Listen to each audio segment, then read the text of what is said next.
Popping on. Pete and Will. Hello, everybody, and welcome to SuppTalk Radio. For people just joining us, thank you so much. And for all my listeners that have been following me since day one, welcome back. Today, my guest is a father, he's a husband, and he's a supplement owner. I'm excited to have him on board. He's doing a lot of cool things that companies that are making millions are not even doing. So I'm excited. Enough of my rambling. Allow me to introduce James of Impel Nutrition. James, welcome to the show. Thank you. Thank you for having me. James, it's definitely been a pleasure. As we've spoken through the week, I learned more and more, and that's what I love. But let's start off. Before we get to the brand, tell us a little bit about you. Were you an athlete growing up? What was your background? Not necessarily an athlete. My dad was in the Navy, so I grew up, going to the Navy base, working out, understanding the gym. So I messed with it off and on, working out, getting into creatine back when, you had to take it with orange juice. There's no other way to take it, back in the 90s. And so supplements have always just kind of been very intriguing to me. I was a very skinny kid growing up. So, Arnold and the Navy guys, it was just like, man, I got to figure out how to put on muscle. Yep. And then so I never really prioritized it until I had a kid and got fat. And then I was like, well, I got to keep up with my son and I want to live a long life. So then I got serious about nutrition. I did what everybody else does. And, you buy $500 in supplements and you go, man, I'm going to look like The Rock next week.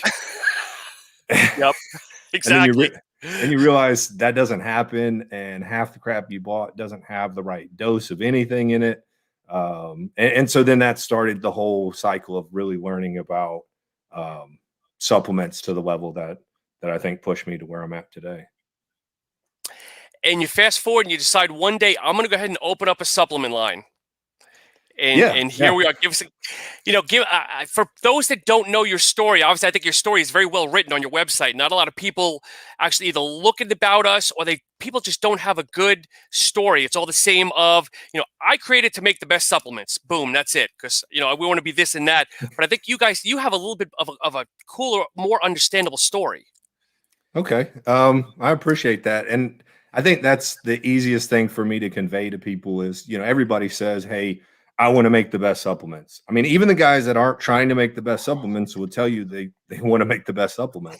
Sure. But, that kind of goes with how I got started in this is, I have a full-time career, got a kid, a wife, trying to build a home, going to school at night for, my bachelor's and my MBA. So I was sleeping 4 hours a night for like 12 years.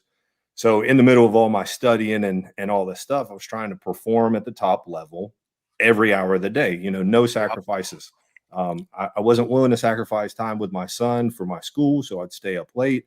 I wasn't willing to sacrifice job performance to get a piece of paper. So, I'd have to perform all the time. And so that's really what got me into finding, a really good pre-workout that also works as an energy drink replacement.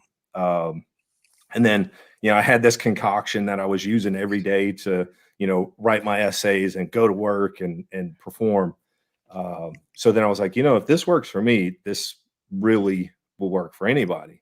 And then you kind of look at the layout of the environment of the supplement industry a few years ago, and the marketing sucks. Everybody says that they've got the best, the hottest, the most extreme. And,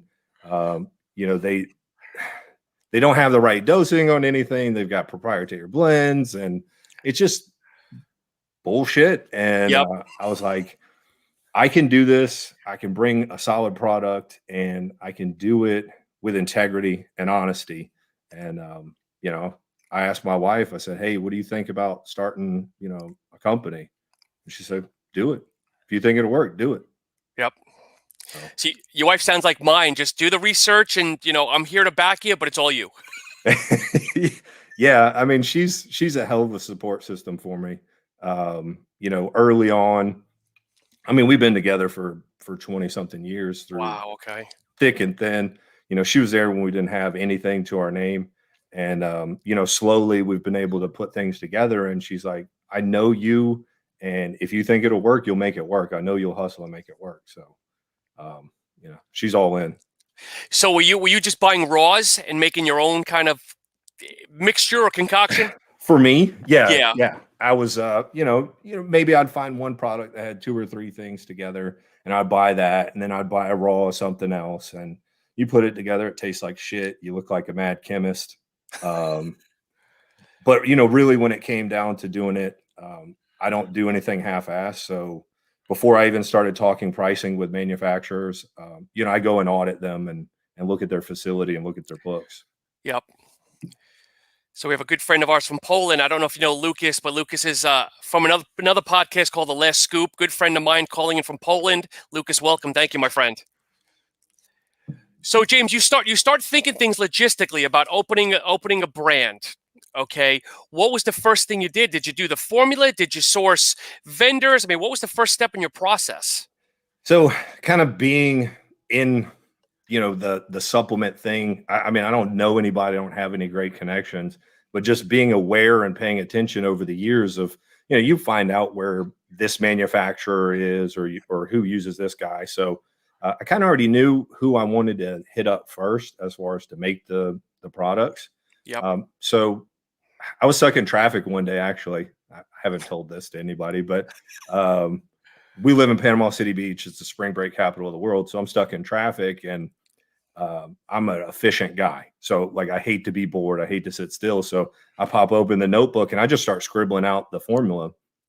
And that was kind of it. I went and with a scrap piece of paper to the guys and was like, hey, I need you to make this, and let's get this going. So is it the pre-workout the first thing you had the idea of? Yeah. So it's this is our product, GSD. So it's a pre-workout energy drink replacement. It was kind of my go-to for everything. And what does GSD stand for? Uh, get shit done or get stuff done, depending on your flavor for the hardcore. Okay. So you source your vendor. I should say you source your manufacturer. I mean, were they acceptant of your original formula, or did that have to go back and forth a little bit, or what did that process look like?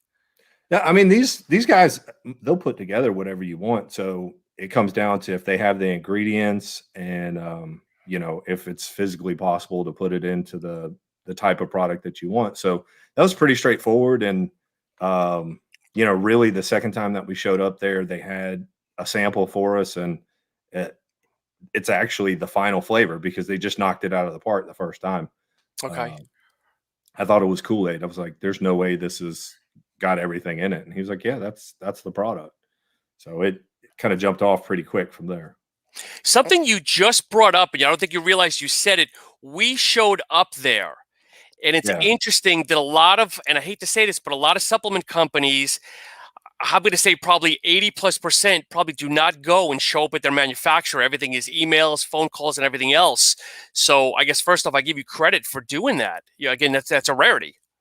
Yeah. And that's kind of the scary thing to me as being kind of a newer guy in the industry. I show up to these places and they're like, yeah, it's not very often we have a first time customer show up. Usually it's the guys that are like, 2-3 years in, then maybe they'll stop in. Yep. But to me, that's the important part, is the integrity side of it. Is if I'm going to make this product, I mean, I don't want to make sure they're not making it in their bathtub. Because Yep. we all see these ads online. It's like, start a supplement company today with $500, and there's no telling where it's getting made, and we've all been kind of ripped off on the internet at some point in our lives. So I'm kind of a skeptical person. So before we even really talk prices, I was like, well, I'm going to come see who you are. And I have 15 years in manufacturing, so when I show up, auditing their standard operating procedures and quality documents is all part of kind of my approach. And it's interesting because they're like, well, I'm not sure we're allowed to show you those. And nobody ever asked for these. I can't tell you how many times in the last year and a half that we've been doing this is I hear nobody does this. And Exactly. it's blowing my mind because all I'm trying to do is do things the right way. And, I'm not trying to kind of reinvent the wheel or anything like that. It's just, I want to bring high quality stuff and do what's right. And I guess not everybody is doing that. So did you physically show up with like the proverbial clipboard, like auditing everything, or Well, I mean, it, it's okay, it's 2020, so yeah, I've got my Evernote with the list of questions and documents that I want to see. yep, So yeah, it's like, all right, well, let's sit down and even when we launch a new product with a new vendor, I'm there. And okay, okay, so let's talk it out. Let me see your process. So it's not enough to go and see one supplier, yep, Um, and with my background, I know having one supplier puts you in a corner. You can't be competitive. You have a bunch of risk on the table. Let's say that manufacturer burns down or yep. their supply chain blows up. So, we were trying to diversify. So that just means I hit the road more and spend more time auditing facilities. So how many different facilities do you have making the line? Right now it's three. So I've Okay, got and we're maybe phasing one of them out, just depending on creative differences, I guess. For okay, me, I'm very particular. So if we can't get certain things done, and the guys that follow me, I share kind of like the hiccups through my sure. stories. So we were trying to launch some new flavors, should be straightforward, and their designers were just dropping the ball right and left, and it cost us about 3 weeks on release, and we probably won't use those guys again because of that. So now with your other two vendors, are they giving you obviously the attention you need? Because the one thing I always hear is the vendors that they want the companies like the Redcons and everybody else, and they're gonna service them first, but you're the small fish. So we'll get to you when we get to you. I'm sure that probably came into play a little bit. More so what I really see is that the schedule is what the schedule is, and there's time slots.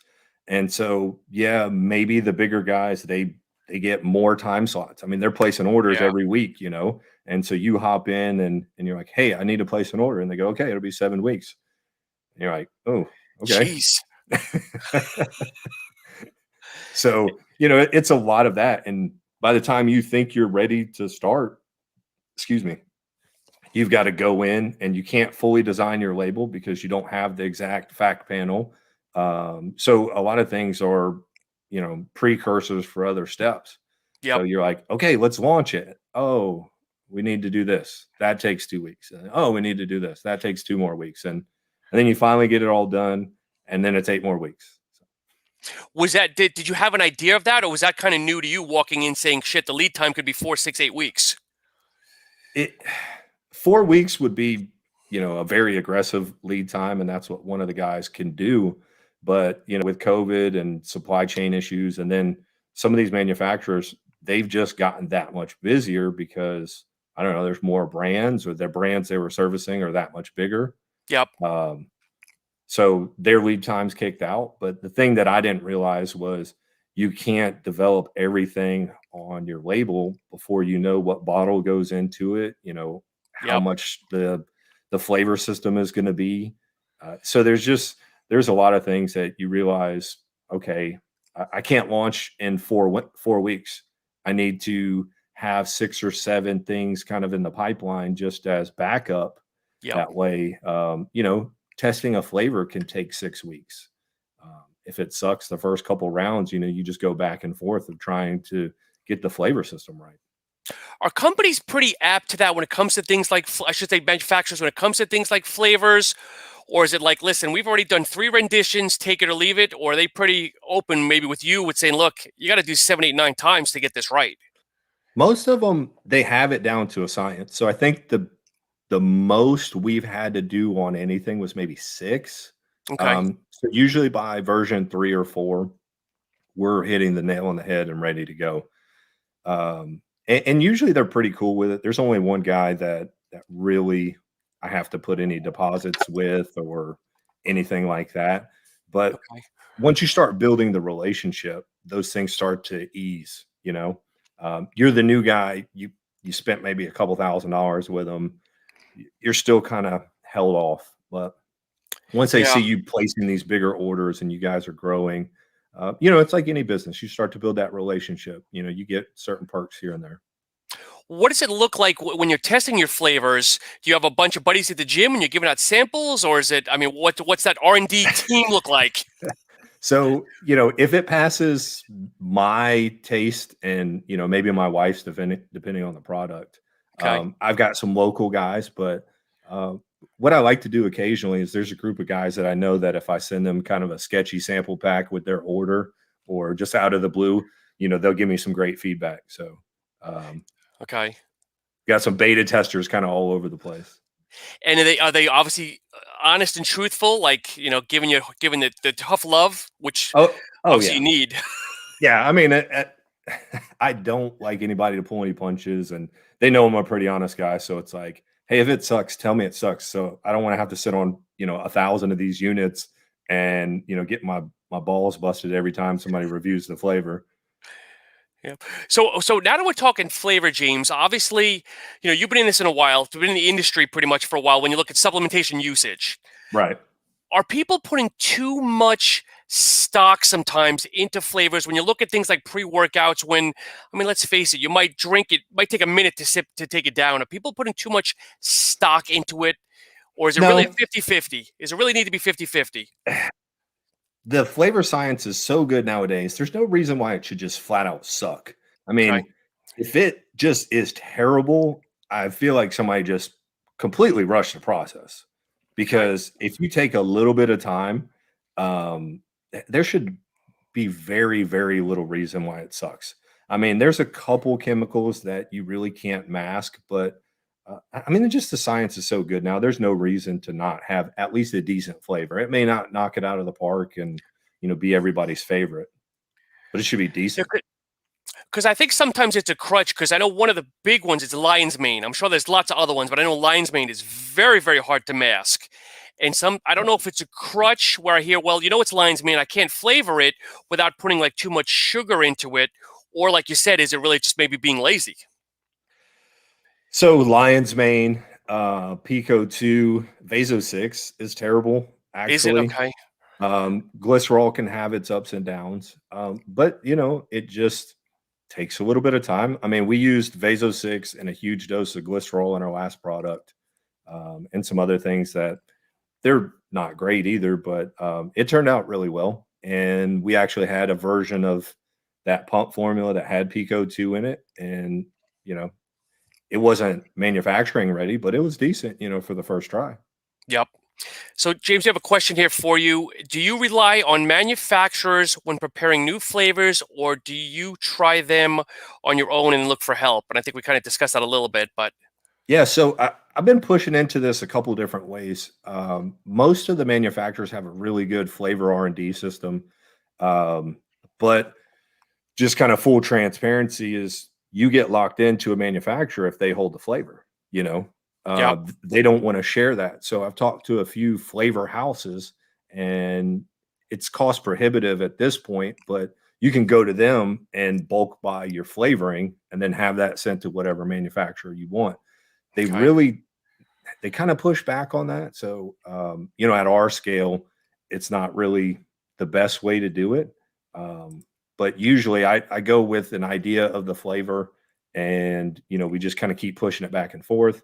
And so from my side, it's about kind of understanding what ingredients they're using and kind of how that goes into the flavor profile. So, you got to put your French hat on and cleanse your palate. And oh yeah, it needs more acid, or we need more sweetness, or whatever it is.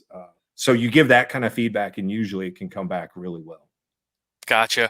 And with the blue raspberry, was that something from the start? Because I bring this up a lot.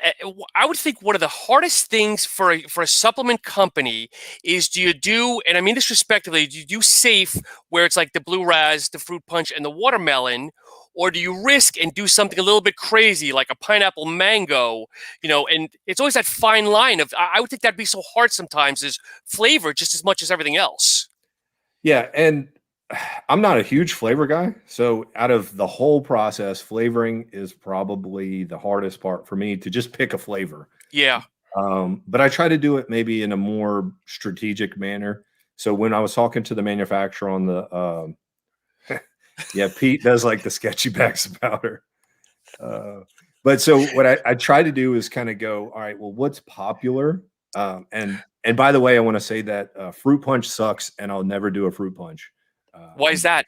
I'm just vehemently against fruit punch. I don't know Okay. why. It's always been a terrible flavor. Uh, it shouldn't even exist anymore. But I digress. That's a side note. So when I was talking to the manufacturer, they were like, "Well, our most popular things are this, this, and this." And I'm like, "Okay, well, let's go with the blue raspberry and see how that is." And then when I tasted it, it was different. It wasn't like a lot of the blue raspberries that were out there. Uh, Okay. so I thought that was a good way to go. Is it more on the sweeter side, more the tart, or I don't know if there's something you can describe about it that's a little bit different?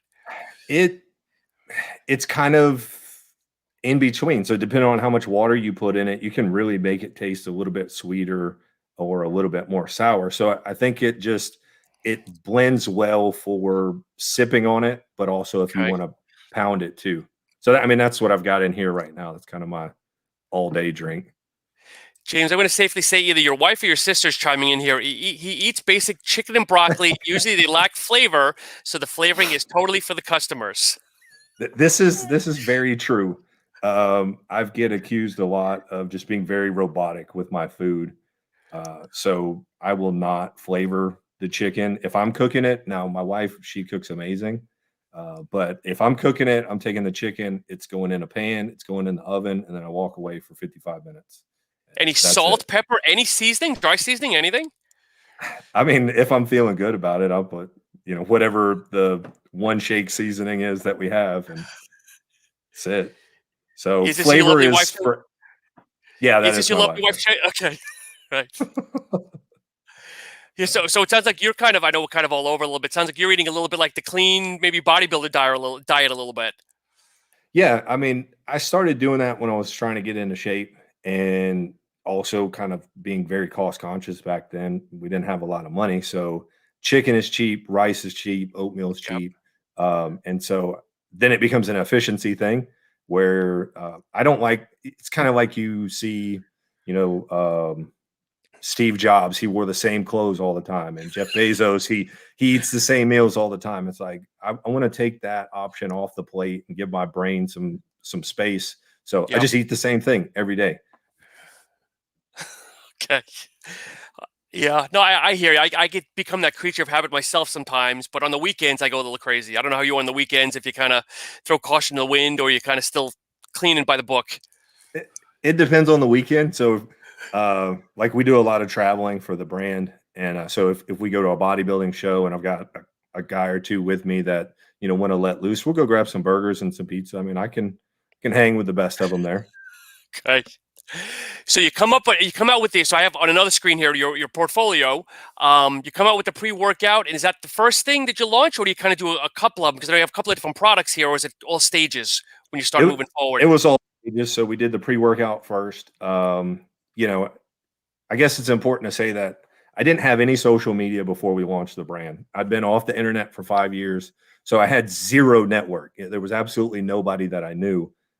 So the idea to just come out and start a business and start selling it to people online, I figured we would do $7 the first month, or you know, maybe like make a couple $100 the first year, and then it'd be just this slow grind. Yep. But you know, not like CBum or anybody launching our product. We didn't sell a million units, but for what I expected, it kind of blew my expectations out of the water.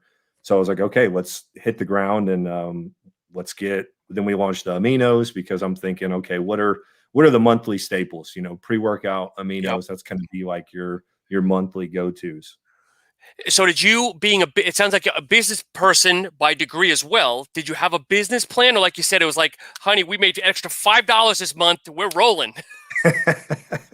Well, the business plan was always that it's going to take 10 years to make this make sense. Um, Really? Okay.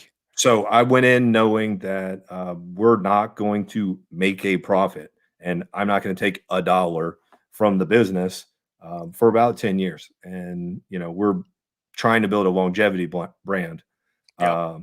So it was like, can we leverage the revenue to continue to grow? And that was just kind of it. Is I understood, the bottom line of everything's profitable and we've got good margins, and Yep. I set the back end up where it'll make sense. But there's no expectation that it's gonna, buy us a Lamborghini next year. So is the end result to hopefully grow it, maybe give it to your son? They're saying 10 Yeah. years? Yes. So, kind of ironically, we'll go back a few steps. So Yeah. in the midst of all this of getting my MBA, I'm a goal oriented person, and I have a thing for nice watches. I've always wanted a Rolex. The engineering behind it is just fascinating to me. Yep. So, the goal in my head to get me through school, sleeping so little, working so hard, was like, when I get my MBA, I'm going to buy a $10,000 Rolex. I'm going to get it engraved on the back, and I'm going to hand it down to my son when he graduates. Sweet. And then, so instead of buying a Rolex, I started a company, and then Okay. I'll give that to him someday. And then hopefully you'll still be able to give him a Rolex down the road. He can buy his own Rolex at that point. Oh my God. So one thing I want to bring up too is your vein. Is that fairly new to the market? Yeah, we launched that beginning of February, so it's a little over a month old. And how is that moving for you? It is incredible. It's been the best month, the fastest moving product, to the point now where I don't even want to use any more myself, because I know how long the lead time is for the restock. So I'm Okay. trying to keep as much inventory as I can on hand and not send it to reviewers and things like that, so that as it sells, it goes to consumers. It's a very well-dosed, great label. Do you think it's on the label, or just more people are looking for that stim-free product, or what do you think's driving it? So I think in the market, the pump stem-free stuff is huge. I hear that a Sure. lot. Yep. When I'm in person-to-person events, I get that a lot. But I think it's a combination of what all we tried to do, and this is maybe me kind of relying on the marketing side a little bit, but I think, I wanted the label to really speak for itself for the guys that are label junkies. They got to have these doses, and Yep. I lost a lot of sleep over that, of just like how people are going to try to pick it apart. So I wanted to leave no room for that. Then, as far as the branding on the front, try to make it as eye popping and cool looking, and then add a little bit of kind of cool, younger flavor to it with the name of the flavor and the little watermelon guy. I mean, we really just kind of dumped a lot of marketing into just the picture of the bottle. And I mean, Yep. the thing's gigantic too. So when you see it kind of on the Yeah. shelf next to a pre, you're like, wow, what the heck is that? And it's important to know it's a 16-gram dose, but then something else that I think is very important that I want to address. Okay, every one of your products that I've looked at so far, 30 real dosage, Yes. 31 scoop doses. Yes. And again, that's another check mark. And I want to do this for you because, again, everybody is going, it's not everybody, but most people are now going to 25. And I've even seen more 20 doses, one Yeah. scoop doses on products. So I can talk about that, my man. So that's me being a little more old school in the supplement industry, I guess, is that drives me freaking insane. Is I work out 5-6 days a week, every week. So if you give me 20 scoops, I'm gonna have to buy 2 of these a month. And I'm also kind of a cheap ass. So that bothers me too. And I try to look out for the customer there, because I've always been value conscious. So, you know, we do 30 servings. We're priced very competitively for that. Yep. So these pump products that have 20 servings, 21, 24, we're crushing them on cost per scoop. I mean, we really are. We're at under $2, and they're usually 230 to 240 something for a pump product. And again, everything is well dosed. You're using pure L-citrulline, which I love. I mean, malate is very, very popular, but at the end of the day, I mean, would you rather get a blend of something or get the real potency? And again, not knocking anybody that uses Sitmal, but you've got real citrulline in here. You got Glycer Pump. You got a ton of just good. I'm not saying this, but you got a ton of good shit in this one. I appreciate it. I mean, I wanted to attack it from every different direction, and we use citrulline malate in our pre-workout at a 2-to-1 ratio. So you're getting more citrulline than malic acid. But then, it's one of those things when you start looking at labels, it can be dose booster. If you go, all right, I have 10 grams of citrulline malate and it's at 1-to-1, that's the same thing as 5 grams of L-citrulline. Yep. But it looks awesome, on the label. And so I really try to steer away from that. As I want the labels to be as clear and straightforward to the consumer as possible, because, from the marketing standpoint, that drives me nuts. These guys are like 8 grams of citrulline, and then you go to the back and it's in 2 scoops. Like, you can't do that. Or Yeah. you shouldn't do that. You can do whatever the hell you want, but I'm not going to do it. So is it safe to mix both of these together, the pre and the stim free, or no? Would you Yes. not recommend it? No, I mean, listen, I am a marketing business guy kind of by background. So, I wouldn't have 2 products that you couldn't put together. That doesn't make much sense. Yeah, no, I get you. And this one's watermelon as well. Oh no, sour melon. So is that kind of a watermelon or something different? Yeah, it's like a watermelon Jolly Rancher. Okay. And then you've got, just kind of looking here, you've got you've got a whey isolate, which is great, and then you've got a caffeine-free thermo. Are those moving for you? How are they moving? Yeah, so the Thermogenic really doesn't get as much hype as I really thought, because there's only one product that's close to it on the market, and it's Jeff Long's product, but it's got caffeine in it. Yep. And yeah, what's weird is I didn't really know about Jeff when I formulated that, and then it comes out and I'm like, oh, okay, interesting. But it's just probably the most loaded product that we came out with in the first year. And it does great locally, but as far as like online sales, it didn't blow up as much as I thought it would. But it still does great. We're just slowly gaining traction with it. Do you think, in general, when you have a lot of the stim-free thermogenics, that they don't do as well? Because some people really can't feel it. People want to feel something.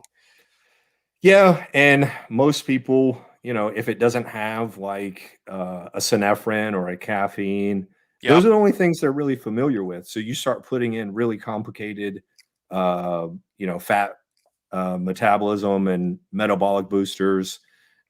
They don't know that that's the thing that works. They know that synephrine makes them breathe heavy and caffeine makes them have energy and jitters. And unfortunately, that's what they want. Yep. So something else I want to bring up as well, James, and we talked about this during our Instagram chats. Not a lot of people are getting their products tested.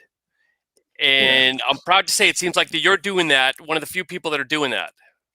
Yeah, so this is a laminated version that we take on the road with us when we're traveling. And that's really what I try to hit home, is everything that we do is third-party tested. And, part of that's for me, because I want to know that what I'm telling you is actually in there and it's true. But I think that as a consumer, I always thought that that was important, because there are people who have been busted not doing the right things and not having the right things in their product. Yep. So, and then if we take kind of malfeasance out of it, and, the bad news bears is manufacturing has its ups and downs. Machines break, things happen. And I've seen this, that good-hearted manufacturers have things happen. And the only way to protect the consumer and protect the brand is to actually test the product so that okay, did the auger not mix right? Was there a problem in, distribution throughout the line? Yep. And you'll never know that if you don't test it. So do you do every single batch, or what do you test, or how do you test? So the goal is to move to testing every batch. Okay. I at least test every product one time, and then every certain number of batches after that, depending on the volume. And I try to gauge that by how fast it's going to be in inventory. So, Okay. like if we're doing just a small first run for somebody, it's going to get tested. If the follow-up run is with the same person within the same kind of amount of time, like, so if we launched a product, it does really good, and then in a month I've got a reorder from the same people, that batch I may not send to testing, because the testing is not cheap. To test a pre-workout is $1,500. Yep. The vein pump product cost me $2,400. Wow. Okay. And so to do that on some of the smaller runs that we do, it doesn't make sense. And actually, it doesn't make sense to do it at all from a business standpoint right now. So, but when we start doing, 20,000 units, that'll make sense. So like I said, everything we do is for a 10-year plan. Yep. So, right now this is just a marketing expense, really is the way I look at it. There's some interesting ways that after talking with certain manufacturers and brand owners that own manufacturing, they can test in the manufacturing process. And so I don't know that we'll go this route, but a couple people they test for 3 out of like say 9 ingredients that are in there. Okay. And so if those 3 come back at the right ratio, then they know that there is a homogeneous mix in there. So they kind of use that to extrapolate that, yeah, the mixture was good, so everything else is good. And then they'll rotate those 3 ingredients every batch. But don't you risk some kind of, not bias, but I guess if they're doing it in-house, I mean, can't something kind of be run a little awry or shady maybe? Yeah, I mean, so it just depends on if they're doing that internally or for the customer. And so for us, we send it out. We let a third party do it, and we'll do the whole batch. So if I'm going to send it out, we'll do the whole batch. And like protein, it's not that expensive to get that tested for the Okay. macros. Yep. So we'll do that every time from here on out. So did they, so explain that. Did they drop it, shipped it to you and you send it out, or do they send it straight from the manufacturer? How does that work to get it tested? So usually, to keep the process smooth, as I just have it sent here, I take the whole batch, kind of set it to the side, pull Okay. one unit, and ship it off. So, like with the vein, due to COVID and our testing facilities in California, it took 3 weeks. So Wow. Okay. we had the pallet here before launch. We sold 0 units until the test came back. Wow. Okay. So I guess that's got to be a little, I'm not obviously not upsetting, but obviously it's nerve wracking. You're sitting on a couple of grand, if not more than that, on inventory. And you can't move it because obviously you want to do the right thing. Yeah, and so we had a little issue with our protein like 6, 8 months ago, where we did a pre-order. We sold some of the protein. It came in, and there was a minor issue with the labeling and the formula. So I'm sure you're familiar with soy lecithin. Oh yeah. It's just a mixability agent, but for me, I wanted it to be as clean as possible. So we pulled it out at like version 2, and some wires got crossed, the wrong labels got printed, so they manufactured off those labels. It had soy lecithin, so it met all the good manufacturing process. Yep. The product met everything legally. It was fine. It was good for sale, but it didn't meet my expectations. So uh, I called the manufacturer immediately and worked out a deal to send it back and have them remake it. Um, but at that point, we were 6, 8 months old, and I thought I was about to crush the company. So, me and my wife sat down and talked about it for hours. And I'm like, other people would sell this, Yep. without a doubt. They're going to change whatever label they had on the website, and then they're going to send out all these pre-orders. Um, but I just couldn't do it. It was something where I know I wouldn't be able to sleep at night, as kind of weird as that sounds. So I did a little video, told everybody the scenario, said I'd give them all refunds, and really we got like twice as many pre-orders from that, and everybody was willing to wait another 5 weeks. Yeah, I could imagine. I mean, I would give you like if I was one of those people receiving it, I'd give you much props because if there's nothing really wrong with it, but yet you're being transparent, saying, "Listen, guys, it's not real." I probably wouldn't send it back. I'd buy even more, whatever, because the fact that you're acknowledging the issue and not hiding behind it. And that's what I was hoping. But as a small business owner, and protein's it was a big swing for us because there's not a lot of money in protein when you Yeah. compare it to everything else. It's expensive. And then our container, this is a 2-pound container, but we had them fill it with 3 pounds. So, I mean, Wow. we put a lot of money on the line, and it's a big risk for something that's not sexy. It's not going to sell amazingly, in the first month because it has some badass label. Protein's protein when you really bring it down to it. Yep. So, it was one of those things like this could crush us because we made a mistake. Yeah. And you never know how that's going to be received. So I was very thankful for the support we got. I mean, really, there was a couple brand, like these online retailers out of the UK that reached out to us and kind of gave us props. So it was really cool to see the feedback that we got from that, and And honestly, that's what solidified the integrity side of it for me Yep. was, the testing was something that I was doing for me. But after that, it was like, okay, well, we've got to make a much bigger stand than just doing some testing and trying to do things the right way. It's like we really have to put our flag in this and say we're a quality integrity brand. Um, Yep. so it's kind of what changed us moving forward. And is it safe to say if anybody reaches out that you're fine with sharing not results, but the COAs or testing results to anybody? I Yeah, mean, you're pretty of, transparent with that. of course. I mean, I have people that ask occasionally, like, hey, did you do testing on this one? Um, like, where do you get it made? How do you know what it's made of? Or, all kinds of questions that I field. And then I also get people that go, hey, I really trust you. What do you think about this product? And they'll send me other people's products Yeah. because they know I'll tell them, like, hey, if it's a good product, depending on your goals or whatever you're trying to do, I'll tell you because we don't have everything and I don't expect everybody to buy from us. Yep. Uh, Even when I do events in person, a lot of times I steer people away from us for certain reasons. And it's just due to education is I want them to know what they're taking. So if you don't buy from us, I want them to at least walk away with a little bit more knowledge on how to buy a good product because Yeah.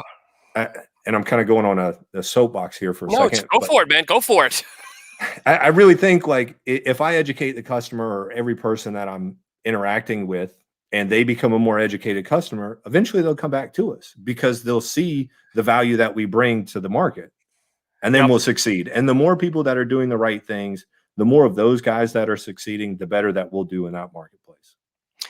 And I think that's important, James, because let's face it, I've more respect for people when I go to buy a product, but they understand they're more of a consultant. And they say, listen, you're looking for X. My product or whatever the service is not right for you. Here's a buddy. Here's something else. And yes, at the end of the day, that sits really well in my mind that, you know what, his product might not be right for me, but he was honest. So I'm gonna stay in touch with him or whatever it is. You know what I mean? Right. Yeah, we may not have the product for you right now. We don't have a collagen product or, we don't have a creatine or whatever the case is. Yep. But a lot of times, like I was talking to you about our Thermogenic, I don't sell a lot of it because people come in and they go, "Hey, I want to lose weight." I go, "Okay, well, what's your diet like? How consistent is your workouts?" And then they're like, I just need a fat burner." I'm like, "This won't work. I mean, if you don't do the work, it's not going to work." And they're like, "Okay, well, screw that guy. I'm not giving him my money." But People, I love that. I love that question. Is what's the best thermogenic fat burner? And when people ask me, there really isn't one because, like you said, it's diet, exercise, one A, one B, and I'm sorry, yeah, diet, exercise, and then your supplementation. Because at the end of the day, if there really was a product that worked, there'd be no obese or big people walking around. That's all there is to yeah, it. I mean, we would all be billionaires if we would just make that product and it would just sell just to everybody. But it's not the case, and you'll get some people that understand that, and they go, "Hey, I have a consistent regimen. I need just that extra 5%." Then you go, "Okay, hey, look, this lines up where you're going." Yep. And then you get other people that go, "I want to sit on the couch and lose weight." I go, "Well, do that somewhere else." Yeah, you mean I can't have my cookies and my ice cream and stuff? I mean, I have to eliminate that stuff?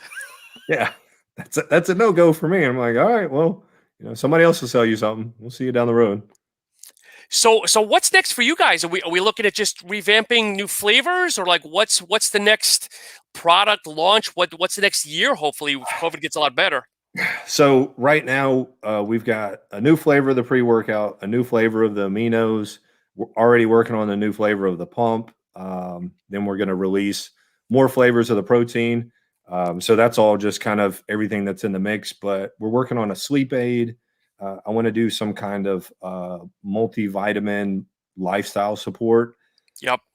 So a lot of around here, those kind of like multi-level marketing things are really going hard right now. And so I know a lot of people that are getting tied into buying, 27 vitamins that don't have the right dosage of anything in them. Well, the right quality of it, the right B vitamin, and it's all just cheap shit.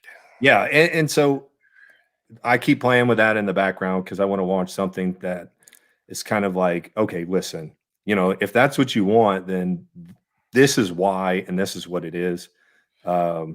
So we did everything kind of on the performance side and to show people what we can do and show what we're about. And now I want to bring more on the nutrition health side while doing the cool flavors and all that. And we start to gain momentum on that side. James, is it safe to say that there's truly a target audience, or are you trying to get anybody that works out, whether it's more the hardcore like you and I or the weekend warrior? Is there a true audience you're trying to capture? Not really, because the market is everybody. I mean, I make products that work for me specifically, and I think I tread that line of being a average person, but also an elite athlete at the same time. Okay. So I want them to be usable by, a soccer mom that's just trying to make her life better. And I mean, that kind of goes back to the name Impel is, what we're trying to do is help everybody find that motivation and be the best person that they can be. So whether that means just losing 5 pounds for summer so you look better in a bikini, or getting that extra 5 pounds on your total at the powerlifting meet. I mean, that's Yep. really what we're trying to do, and trying to build a community in it. So we're starting this thing. It's called the In Crowd. We keep tagging everybody in that, and so that Impel Nutrition. Okay. But just for so long, it's been looked at to be cool is to be nonchalant and not worried about your health and not worried about being a top performer at work. Is just wait for the weekend. And so really we want to try to change that and say, no, the coolest thing, the in thing to do is to be the best that you can be all the way around and make no Definitely. sacrifices in it. So I did have a question. The rings or the circle, does that mean something? I'm not saying it right, because I know you have a tattoo of it as well. So the tattoo is it's a whole different story. It's similar, but it's not the same. So where's it at? Right here. There you So go. so a so impel is like a propeller, right? So Yep. propel is to push from the outside, impel is to push from the inside. So it's like the spinning. And that's Okay. what we're trying to symbolize is that constant movement and getting better every day. Gotcha. And so obviously on your chest. Uh-oh. You break it up.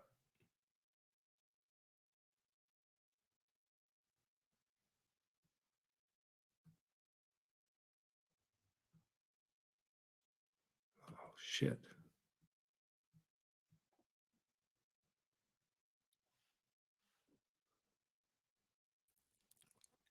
Oh, we Hey, you lost you for there? a minute there. Yeah, we lost something for a minute there. I don't know if it's I guess it's my internet. Something went crazy. Can you hear me? Yeah, I can hear you now. Yeah. So I don't know. I don't know if I was asking what the tattoo you have. Do you want to share that, or is that kind of behind the scenes off air? No, I could share that. It's oh my God. Wait, but if your wife's listening, does she need to know? Maybe we should ask No, that. she knows. She was there. I Okay. mean, she's been around the whole time. So I, so let's kind of go back, and me and you talked about this a little off air. Is so I started everything kind of. I moved out when I was 15, lived in my car, broke as shit. We don't come from money. So a lot of the areas that I hung out with were the not so great areas. So I spent a lot of time, um, in not so great urban areas. Okay. Let's say that. Sure. Yep. And so I got into music, and we released a rap album and everything like that. And so Okay. that logo was from my rap persona back, when I was 17, 18 years old. Did you have a nickname or a handle? Yeah, it was a phrase. So it was like, a Okay. word or a phrase. Yep. Yeah. It's a Thank you for whole sharing that. Yeah, that sounds a couple of drinks offline someday. yeah. I mean, the kind of stories that I could really tell from that era. And, I think the guys that know me, the people that really know me, that support us now, they're like, man, you've changed. You've come so far from where you were. Yep. And like I said offline, if we want to talk about what it takes to start a business, I mean, I never could have started this business back then because we didn't have any money. Yep. So, it took this long to really get to a point where we had some funds to actually do this. So yeah, I appreciate you bringing it up because there is a lot of people that listen either live or the replay that always have, I want to open up my supplement company. I've got 3 grand in the bank, and that's going to cover my insurance, the labels, the manufacturing, and marketing, and everything else. So, what ballpark did you start off with? If I can ask you, we're over 10, below 10. I mean, I think right out the gate, it was somewhere between 10 and 15. is that the one product, the Yeah, pre-workout, just that alone? was just for the pre-workout, and Okay, I think that was I think we launched with 300 units. okay, So not a ton, but also not bottom of the barrel either. Some places will run 100 units for you. You'll pay a crazy premium. yep, But at 300 units, you're not going to get in retail unless you're super aggressive and can actually sell, because most retailers, their margins won't allow for what you paid to make any money. So it just won't make sense to anybody. So you learn really quickly that if you want insurance, insurance itself is going to be 3 to 5 grand. So most people push that off. And before you know it, you'll need probably about 50K. And then you'll realize that ain't, I mean, maybe you can survive with one product off yep, 50,000, and then you're going to need more. So the money just, it goes fast. I mean, we've leveraged some personal assets at this point to sure, create a larger amount of capital because we have no backing. I mean, it's just us, and we're all in on it. So even at that, there are times when I go, man, could really use 500,000 yep, to be able to compete with some of these people, because volume drives everything. And you got to have the inventory, you got to have the bulk orders, and then you got to be able to sell it before it goes bad. And that is usually what crushes people, yep, because you buy 1,000 units, and 2 years go by and you've sold 200 of them because you didn't really hustle it, because it sounds good to start, but then I alluded to this a little bit. I mean, we travel during the summer. We're on the road every other weekend. Um, a lot of people are doing Facebook ads, but I mean, you can burn some dough really fast oh, and sure. not make sales. I mean, so we're kind of grassroots in it. There's not a lot of people out there doing face-to-face events, so we figure that's a good market for us. So, are you guys in the nutrition store also? Are you in stores right now? We're in, I think we just clicked 15 different retailers across the Southeast. So Good for you. just picked up one in Dothan, Alabama, just day before yesterday. Um, then there's 4 stores in Louisville. We're in a couple places in Alabama, across Florida. So we're growing, and we're open to all kinds of wholesale accounts. We're trying to get into some places in New Jersey. Okay. There's a couple places in Minnesota that we were talking to. So just any kind of people that we interact with, we're open to expanding this thing. How many calls does it take you? I mean, a lot of this referrals, is it more of an easier sale, or are you truly cold calling? In other words, if you're cold calling, how many times does it take to really get somebody to take that call? Because a lot of people don't realize that if I'm a store owner, I'm probably getting 100 different calls from 100 different companies a day. Why do I want to take your call, versus somebody else? So a lot of it, once again, cold calling doesn't seem to work. Yep, Internet ads don't really work that well. Sometimes we can get some traction through like direct messages with some people. So, I mean, you shoot a lot of shots and most of them come up empty. The thing that really works for me is I'll drive to your store and I'll walk in and I'll talk to the owner or the manager. yep, And once again, there's not a lot of people doing that. So, and one of my advantages is our story, and the way that I portray it works well in person. It doesn't communicate well through a Facebook ad. So yep.